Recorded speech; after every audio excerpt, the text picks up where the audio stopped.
Oke, Assalamualaikum warahmatullahi wabarakatuh. Selamat pagi, siang, sore, atau malam.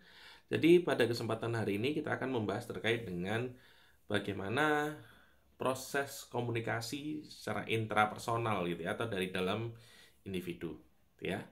Nah, dalam proses pemaknaan informasi gitu ya, bagaimana kita menangkap sebuah informasi, biasanya yang dibahas gitu ya, itu terkait dengan empat ini gitu ya. Jadi sensasi, persepsi, memori, dan berpikir. Nah, tapi sebelumnya sebelum kita menginjak lebih lanjut gitu ya.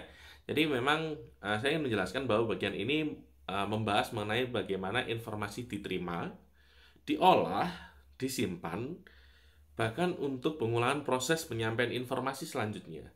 Proses pengolahan informasi dalam individu seringkali disebut sebagai proses komunikasi intrapersonal. Jadi memang proses yang terjadi di balik berpikir gitu ya, terutama sebelum kita menyampaikan atau ketika menyampaikan sesuatu, itu kan ya kita harus mengolah banyak informasi gitu ya untuk kita sampaikan. Bahkan seringkali kita melimit gitu ya informasi-informasi agar tetap relevan dengan kondisi terbaru gitu ya. Jadi memang jangan heran ketika ya bisa kita sengaja juga bisa enggak sih sebenarnya, tapi kita akan bahas lebih lanjut. Oke, selanjutnya terkait dengan sensasi, yaitu bagaimana panca indera gitu ya. Kita pakai persepsi panca indera ya. Jadi kita samakan pengetahuan kita fokus pada panca indera. Bagaimana panca indera merespon informasi sekitar.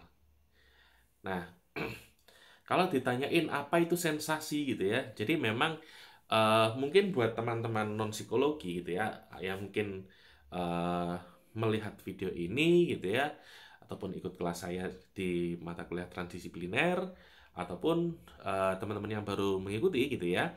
Jadi sensasi ini adalah bagaimana panca indera itu menangkap informasi gitu ya. Jadi menangkap stimulus itu adalah proses sensasi, proses sensing, sense, merasa gitu ya.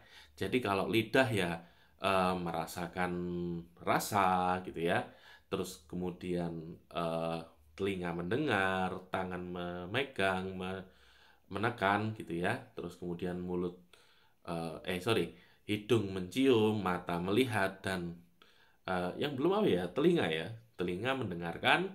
Nah, bagaimana apapun informasi yang kita dapat itu adalah proses sensasi, gitu ya. Sensasi menghubungkan individu dengan lingkungan fisik serta sosialnya. Jadi memang menjadi jembatan gitu ya, individu dengan lingkungan fisik, individu dengan lingkungan sosial gitu ya. Kalau kamu apa ya, dalam tanda kutip dirasani gitu ya, atau digibahin di depan matamu, atau kamu dibicarain di depan matamu, ya langsung ya kamu merasa nggak nyaman dong gitu ya. Nah, Indra bisa dibagi lima gitu ya. Tadi makanya saya menekankan kita pakai lima dulu ya. Tapi memang ada persepsi mengatakan bahwa indra itu bahkan sampai 9 gitu ya. Penglihatan, pendengaran, kinestesis gitu ya. Vestibular, perabaan, temperatur, rasa sakit, rasa, dan penciuman. Informasi bisa berasal informasi bisa berasal dari luar dan diindra oleh ekstrovert gitu ya. Sedangkan informasi-informasi internal diterima oleh introreseptor. Nah, mungkin sebagai gambaran mana yang kalian pahami maknanya gitu ya. Mana yang kalian pahami? Yang gambar kanan atau gambar kiri? Oke. Buat kebanyakan dari kita sebagai orang-orang Indonesia gitu ya, kita lebih memahami tulisan yang ada di sebelah kanan gitu ya, menggunakan bahasa Latin, terutama ini bahasa Inggris gitu ya. Sedangkan bandingkan dengan huruf Sirilik dan anak turunannya yang ada di Eropa Timur, terus kemudian eh, negara-negara bekas USSR gitu ya, atau bekas-bekas Republik Sosialis Rusia gitu ya. Teman-teman bisa perhatikan di wilayah-wilayah tersebut mereka masih menggunakan huruf Sirilik. Ya, huruf huruf Rusia lah yang paling sering kita dengar gitu ya. Kita nggak bisa memaknai apapun. Ya benar, kita melihat ada tulisan gitu ya. Di kanan dan kiri sama-sama ada tulisan di bagian bawah gitu ya. Tapi kemudian ketika kita diminta untuk apa sih maksudnya gitu ya. Kalau dari gambar kiri, it was Peter the Great who built Saint Petersburg. Jadi yang membangun Saint Petersburg Itu adalah Peter the Great, gitu ya. Sedangkan yang kanan kita sama sekali tidak mengetahui apa yang dimaksud, gitu ya. Kita tidak bisa, ya kita bisa melihat gitu ya, kita bisa menangkap adanya stimulus, kita bisa melihat melalui indera penglihatan, tapi kita tidak bisa memaknai gitu ya. Jadi pentingnya makna adalah bagaimana cara kita, sorry, bagaimana cara kita untuk memiliki informasi tentang apa yang disampaikan pada informasi tersebut. Jadi kalau misalkan di kiri kita bisa paham gitu ya. Jadi ada proses sensasi, ada pemberian makna gitu ya. Jadi pengertian, pemberian makna, pemberian keterangan gitu ya. Tapi di sebelah kanan kita sama sekali nggak tahu. Kita hanya melihat ada tulisan gitu ya. Kita asumsikan gambar-gambar tersebut merupakan gambar-gambar tulisan karena ini adalah bagian dari video ya, terutama teman-teman. Jadi kita bisa pastikan bahwa tulisan yang ada di bawahnya adalah subtitle gitu ya. Tapi kita nggak tahu kontennya tentang apa. Nah, permasalahan sensasi gitu ya, terkadang informasi yang kita dapat itu nggak hanya fokus pada satu informasi aja. Mungkin buat sekarang teman-teman ketika melihat video ini gitu ya, mungkin sekilas mendengar suara kamar tetangga yang berbunyi, teman yang manggil, suara gemericik air, orang tua yang manggil kah atau apa gitu ya, ataupun eh, beradu sendok dengan piring gitu ya, kelunding-kelunding gitu ya. Nah, maka memang sangat mungkin terjadi adanya overlap gitu ya, atau interference atau gangguan gitu ya antar informasi. Bisa jadi kayak gini. Contoh nih kuliah online gitu ya. Teman-teman disuruh minta melihat layar, tapi kemudian yang teman-teman lakukan adalah nggak mengikuti kuliah malah buka WA gitu ya. Nah, itu kan berarti teman-teman sebenarnya mengabaikan satu informasi untuk informasi lainnya gitu ya. Jadi memang eh, informasi itu sifatnya tidak tunggal, teman-teman. Multi resource gitu ya. Ada batas ambang minimal dalam kondisi tertentu stimulus itu dapat ditangkap. Untuk suara ini mungkin pelajaran dasar gitu ya. 20 sampai 20 ribu hertz. Terus kemudian penglihatan selama ada cahaya. Jadi memang kalau nggak ada suara 0 desibel ya, atau 0 hertz ya, ya mau apa yang didengar gitu ya. Eh, Pak, telekinesis atau apa, eh, berkomunikasi menggunakan telepati gitu ya. Iya, nggak masuk akal di sini Mbak Emma Zeh gitu ya. Ini hanya pada kondisi normal gitu ya. Penglihatan selama ada cahaya, mungkin teman-teman ada waktu itu ruangan paling gelap atau cat paling gelap sedunia gitu ya. Itu kalau teman-teman masuk ke ruangan yang ada di dalam situ, katanya orang yang sudah masuk ke sana dalam waktu 5 hari mereka merasakan stres berlebihan gitu ya. Jadi ada dampaknya nih gitu. Sentuhan selama ada yang disentuh gitu ya. Jadi kalau misalkan kita merasa ada yang menyentuh tapi nggak ada gitu ya, siap-siap bulu kuduk merinding. Terus kemudian perasa selama bisa dijilat, nggak mungkin kamu akan mencicipi campuran atau larutan di ruang kimia gitu ya, atau lab kimia, kan kalian nggak mungkin toh ya tiba-tiba pengen jilat, jilat jilat jilat, kena HCl gitu ya, atau kena asam lambung, kena asam klorin gitu ya. Nah udah, ini beda cerita gitu ya. Penciuman selama tidak pilek, ya tentu saja tidak pilek, tidak covid gitu ya, yang mengganggu penciuman kalian. Nah, persepsi bagaimana stimulus dimaknai gitu ya. Setelah kita menangkap bahwa adanya stimulus, adanya informasi, adanya dorongan, maka kita perlu waktu untuk memproses melalui pemaknaan. Nah, oke. Mari kita lihat di video ini. This is a test of selective attention. Count how many times the players wearing white pass the basketball.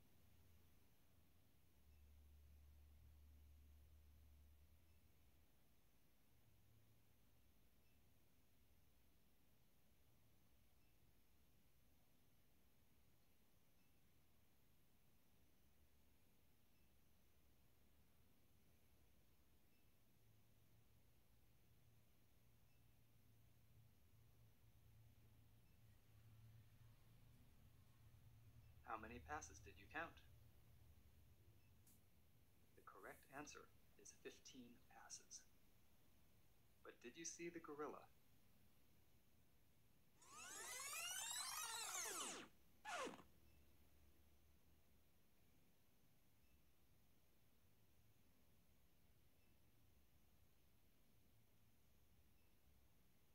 This video is from research by Daniel Simons and Christopher Chabris and is copyrighted. It is available for use in talks, training, and teaching on DVDs from VizCog. Oke, nah bisa dipahami ya. Oke, coba kita kembali ke sini, gitu ya. Nah, seperti yang teman-teman bisa perhatikan gitu ya, tadi kalau kita fokus pada satu informasi, informasi lain akan kita kesampingkan gitu ya. Kalau teman-teman fokus sama materi ini, WA yang-yanganmu, WA kerasmu gitu ya, atau WA mantanmu nggak akan kamu jadikan fokus. Nah, kalau misalkan kamu merasa bahwa informasi lain jadi jauh lebih menarik gitu ya, ya maka kuliah saya nih yang kalah gitu ya. Nah, atensi ialah kemampuan seseorang berfokus pada stimulus tertentu dan mengabaikan yang lain. Jadi memang saya minta teman-teman attend di sini, hadir di sini, bukan hadir secara fisik, tapi hadir secara kognitif, gitu ya. Jadi teman-teman fokus pada kelas ini dan mengabaikan pembahasan-pembahasan di luar tentang kampus. Hal ini dikarenakan individu mendapat informasi yang mereka inginkan dari sumbernya. Jadi memang karena saking fokusnya mereka nggak bisa atau mereka cenderung untuk mengabaikan orang lain gitu ya. Jadi terlalu fokus. Apakah kalian tadi melihat video gorila gitu ya? Itu adalah contoh dari selective attention test. Jadi memang tes untuk melihat bagaimana seseorang itu berfokus pada satu informasi yang sudah diberikan sebelumnya, gitu ya. Nah, karena ini sebenarnya kenapa sih bisa muncul karakteristiknya gitu ya? Karena pada dasarnya ya memang kapasitas berpikir dan otak manusia itu sangat terbatas banget gitu ya. Jadi nggak bisa kayak bertera-tera terus berkembang, itu enggak. Otak manusia itu sama gitu ya. Nah, faktor-faktor yang mempengaruhi atensi gitu ya. Yang pertama dari eksternal, adanya gerakan, terus kemudian kegiatan yang menonjol gitu ya, sesuatu yang baru dan diulang terus-menerus. Contoh nih kayak iklannya apa? Ibu-ibu Nasidaria ya. Nasidaria ada yang keluar dari Magicom gitu ya.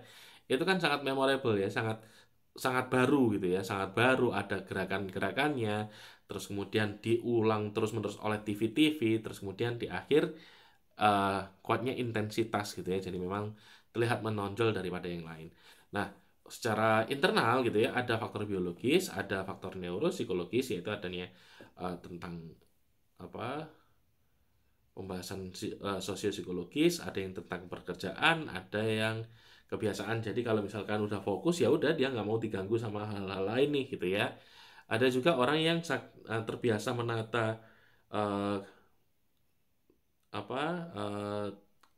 agenda untuk hari itu, ya bisa jadi hal ini lebih membuat mereka jadi jauh lebih fokus gitu ya. Nah, faktor yang menentukan persepsi di sisi lain ada dua gitu ya, fungsional sama struktural. Kalau fungsional, persepsi terhadap objek dipengaruhi oleh fungsi objek tersebut bagi individu gitu ya. Ya fokus saja orang yang akan ke makanan apabila lapar dan mengabaikan informasi lain. Jadi memang ya udah makan dulu nih, makan gitu ya. Nah, terus yang kedua, ada kelompok sosial juga menentukan persepsi terhadap sebuah objek. Orang kaya melihat 10 kali 10.000 akan sangat rendah nilainya dibanding orang-orang yang serba kekurangan. Di sisi lain, perbedaan budaya dalam melihat gambar. Jadi memang memaknai informasi itu sangat jauh berbeda. Mungkin di sini gambar jempol berarti oke gitu ya. Tapi jadi jempol itu mengajak permusuhan. Itu ada juga tuh gitu ya. Terus kemudian ya itu kan tadi bagaimana proses persepsi itu sebenarnya dipengaruhi terhadap konteks gitu ya. Untuk jabatan struktural, sebuah stimulus harus selalu diberi arti gitu ya. Bagian yang dikaitkan sama status sosial, tas yang dikaitkan sama status sosial, terus apalagi kemeja dari brand-brand bermerek gitu ya. Itu sangat dilihat wah gitu loh. Selanjutnya, hal yang lebih luas menjadi dasar penyusunan persepsi. Kalau tampan jadi pengguna narkoba, maka kita sebutnya khilaf gitu ya. Tapi kalau Andika kangen brand si Babang Tampan gitu ya, ya kita cenderung ya udah pantesan aja gini bla bla bla. Padahal ya sama aja sebenarnya harusnya treatmentnya. Di sisi terakhir, Secara struktural, kita menyusun informasi berdasarkan kedekatan ruang dan waktu. Jadi memang banyak sales yang mengandalkan ini untuk mengajak kita berkomunikasi lebih panjang, terus kemudian untuk meningkatkan, memunculkan niat kesamaan gitu ya. Nah, selanjutnya ada memori gitu ya. Udah sensasi, udah kita rasakan, udah kita beri makna gitu ya. Oh ini A, ini B, ini C. Mungkin kalau di tulisan Rusia, fah, fah, kah, kayak gitu kan mungkin ada gitu ya. Ya kita saya nggak tahu juga. Nah kalau misalkan ada, ya terus gimana nih gitu ya.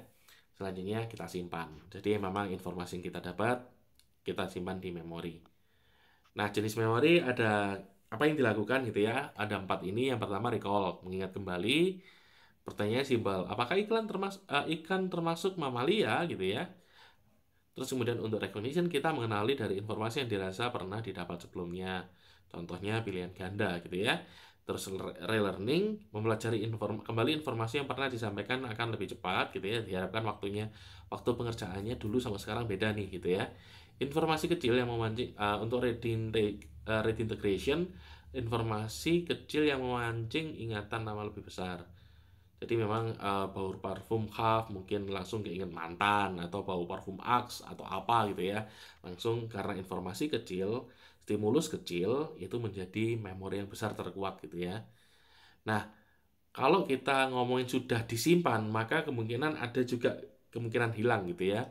Nah, mengapa seseorang bisa lupa gitu ya? Yang pertama adalah disuse teori, jadi karena tidak digunakan sepanjang waktu. Terus kemudian untuk interference teori, informasi ingatan lama tertimpa dengan ingatan baru. Kebanyakan masyarakat-masyarakat di Indonesia seperti ini ya, jadi tertimbun. Terus kemudian yang terakhir information teori, ada stimulus short term ke long term, meningkatkan chunking, rehearsing, dan clusteral. Oke.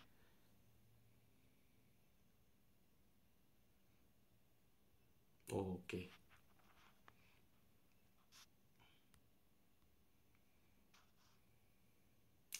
Oke.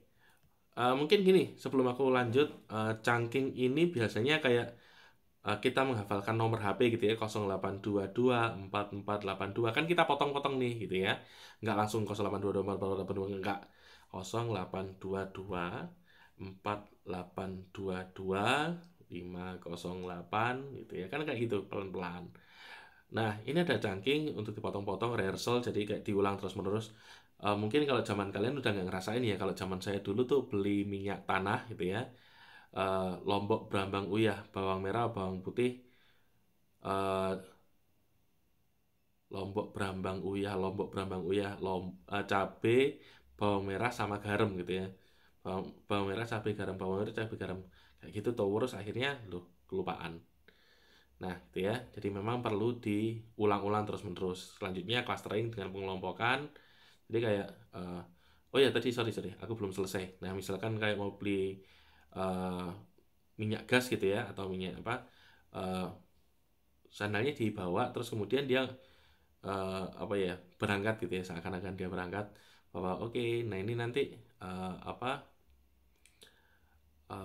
informasi yang diulang ini tadi terkait dengan sorry tadi bener ya, diulang terus menerus, berarti lombok cabai garam, lombok cabai garam, lombok cabai garam gitu ya.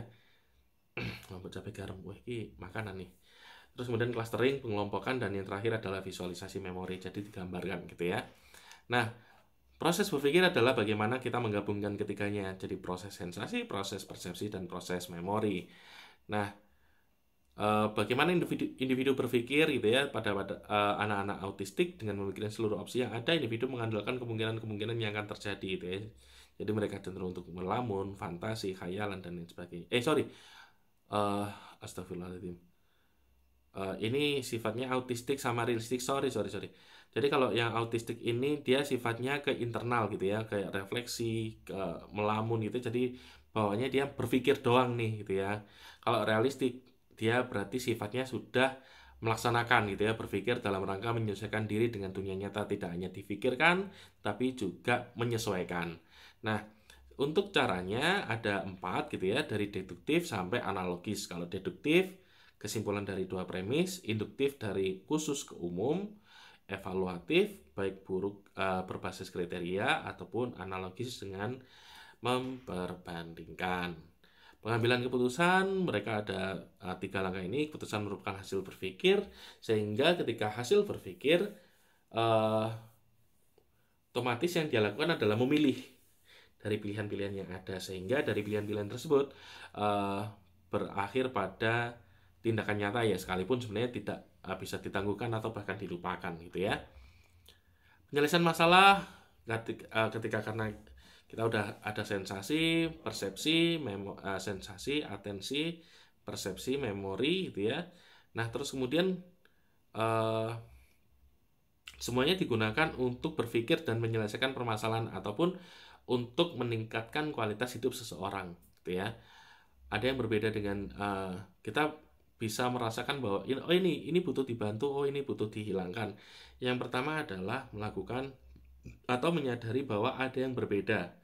Kalau misalkan muncul perasaan berbeda tersebut, kita menyarankan untuk mengingat solusi yang mungkin gitu ya, yang mungkin terjadi. Misalkan mobil mogok nih, ya kita cek nih, kemarin itu dipegang ini bisa, dipegang ini bisa. Setelah dites nggak ada. Terus kemudian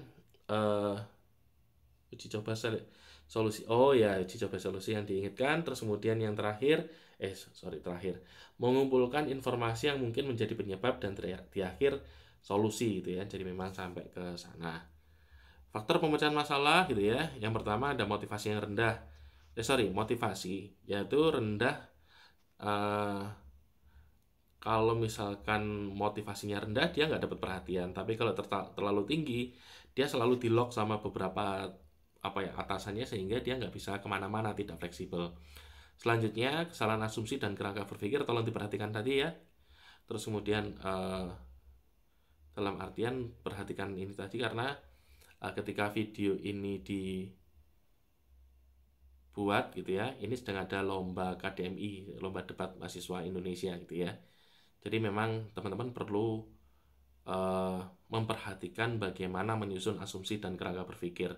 Nah, selanjutnya pola pikir lama dan sudah terbiasa membuat kita kaku. Jadi karena udah terbiasa diulang terus-menerus, ya kita jadi nggak terpikirkan ide-ide baru gitu ya. Jadi selalu tantang pikiran kalian untuk terus berpikir. Nah, selanjutnya terlalu emosional menyebabkan masalah pada pola pikir. Jadi kalau misalkan kita terlalu mengambil kesimpulan, mengambil keputusan itu berdasarkan emosi, kecenderungan kita untuk menyesali keputusan tersebut atau menganggap keputusan tersebut memiliki kualitas yang rendah sangat tidak bisa dihindari. Itu ya. Berpikir kreatif, tadi kan udah solutif gitu ya, menyelesaikan masalah, tapi juga harus kreatif gitu ya. Syaratnya ada 3, ada baru, realistis, dan orisinal, serta bisa berkembang. Jadi kalau baru, orisinil, tapi nggak realistis untuk diterapin, ya buat apa? Realistis, orisinil, tapi udah ada, ya buat apa? Baru, realistis, tapi ya udah kayak gitu-gitu doang, nggak kepake gitu ya.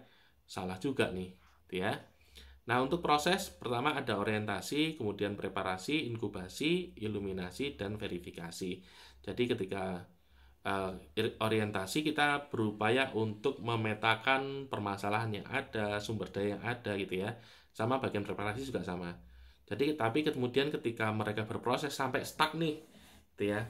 Ini ada di masa inkubasi gitu ya. Jadi memang masa tenang, masa nggak mau mikir dulu, udah jubek, udah suntuk udah sumpek banget. Nah, ini di masa inkubasi. Nah, kemudian satu momen muncul ide yang tidak sengaja gitu ya. Mereka merasa tercerahkan gitu ya, teriluminasi. Terus kemudian yang terakhir dia mengecek apakah ini ada yang menyamai dia atau enggak. Terus kemudian bisa dilakukan atau enggak. Ini punya punya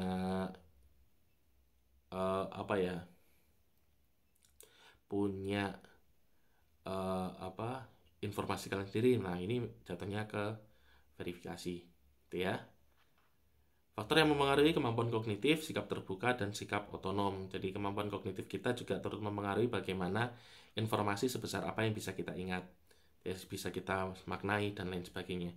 Sikap terbuka, jadi jangan terlalu kaku dengan satu metode. Coba banyak metode gitu ya, biar tahu positif negatifnya. Dan terakhir, sikap otonom. Jadi kalau misalkan kita sudah terbiasa untuk mengerjakan segala sesuatunya sendiri gitu ya, ya kita akan apa namanya, cenderung memiliki sikap otonom, dan mungkin kita akan mengarahkan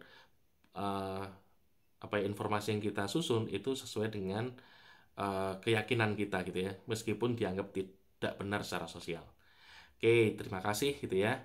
Mungkin di beberapa spot agak kurang jelas gitu ya, mungkin bisa ditanyakan, karena mohon maaf banget ini saya bikin sambil agak-agak ngantuk nih gitu ya. Nah, oke, sekarang jam berapa? Udah jam 11. Pantas saja nih. Oke, sekian dari saya. Terima kasih untuk hari ini. Semoga bermanfaat. Kalau misalkan ada yang nggak jelas, ingin ditanyakan, silakan kita diskusi di kelas. Baik, sekian dari saya. Terima kasih. Selamat pagi, siang, sore, atau malam, teman-teman. Wassalamualaikum warahmatullahi wabarakatuh.